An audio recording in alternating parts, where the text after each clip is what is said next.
Okay, MMA people.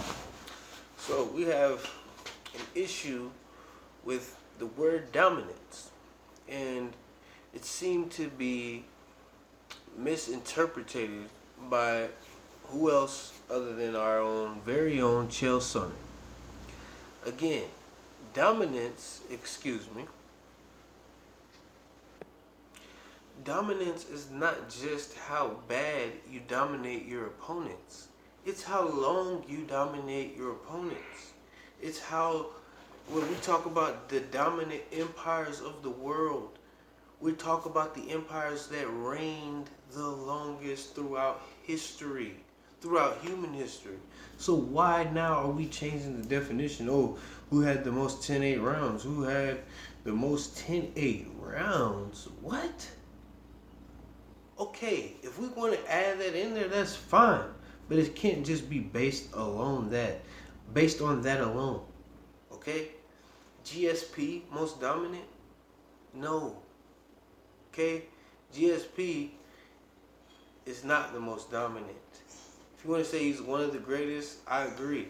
One of the most dominant, for sure. But the most, stop it. Alright?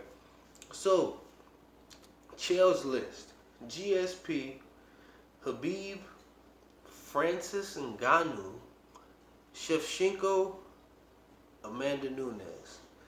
Okay, we're going to start my list off.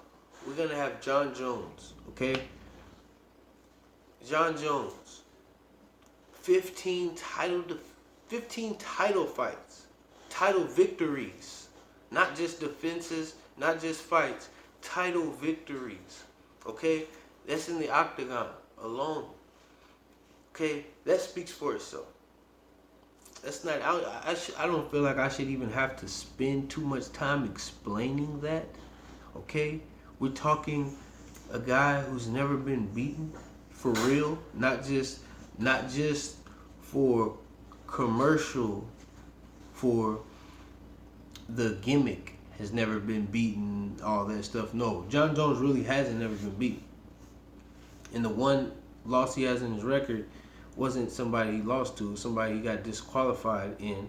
You guys love to talk about this. It's okay to defend Jan, but when Jon Jones gets disqualified, he deserved it. Okay? Whatever. He got disqualified. He still is the longest. Still has the most title defenses, the most title fights of any other person ever in MMA. Okay? Not just the UFC. Now, let's go to Anderson Silva. The longest reigning, he reigned as champion for 7 years. Okay? Straight, continuous, with no, now you know Jon Jones had his fall-offs and all that stuff. It's all good. You can hold it against him if you want to, but you still got to give that man his respect. And you have to do the same with Anderson. 7 years reigning with no hiccups. Not a single one. Okay? 12 title defenses.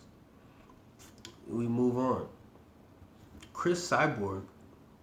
Are we forgetting that at a point in time, Chris Cyborg, her hardest task was finding someone who was willing to fight her. Amanda Nunes, at a time, was not willing to fight Chris Cyborg. Ronda Rousey, okay, Holly Holm, the list goes on. Chris Cyborg's hardest thing was just to find an opponent. The things that they trying to say for Amanda Nunes now, no, not even close to how dominant Chris Cyborg was at a point in time. And let's do this. Chris Cyborg's 36. Amanda Nunes is 33. If they fought 3 years earlier than when they fought, you tell me who wins that fight, which I already know the answer, okay? And it's going to be a very lopsided victory, okay? Again, it's going to be in dominant fashion. Chris Cyborg was willing to fight Amanda Nunes 3 years before they actually fought. not the other way around. So you need to take that into perspective as well. One thing that Chael got right was Mighty Mouse. Okay? So we got Jon Jones, we got Anderson Silva, we got Chris Cyborg, we got Mighty Mouse. Mighty Mouse is, I mean, he's got so many things that he's achieved in the UFC alone that I can't even begin to name them all. Okay? What he's done for his division is incredible. I mean, and the fact that he didn't even get the recognition that he deserved is just, that's an understatement.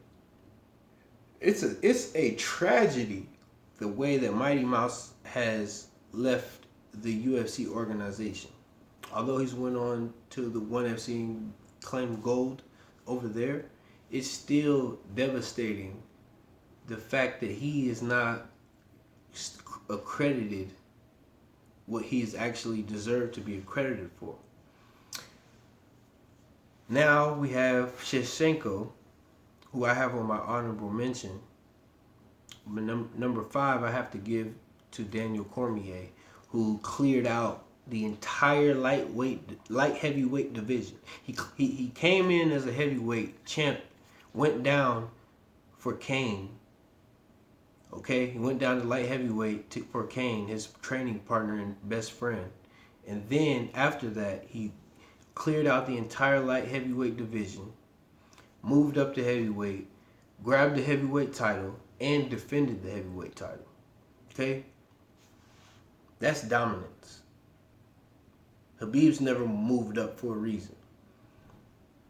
Now, you guys can decide on what you believe that reason is, but hey, he never moved up.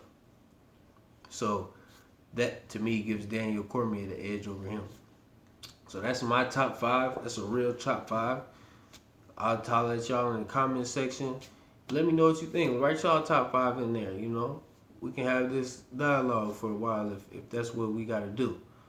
But until then, MMA House on MMA Block, and we in the middle of MMAville.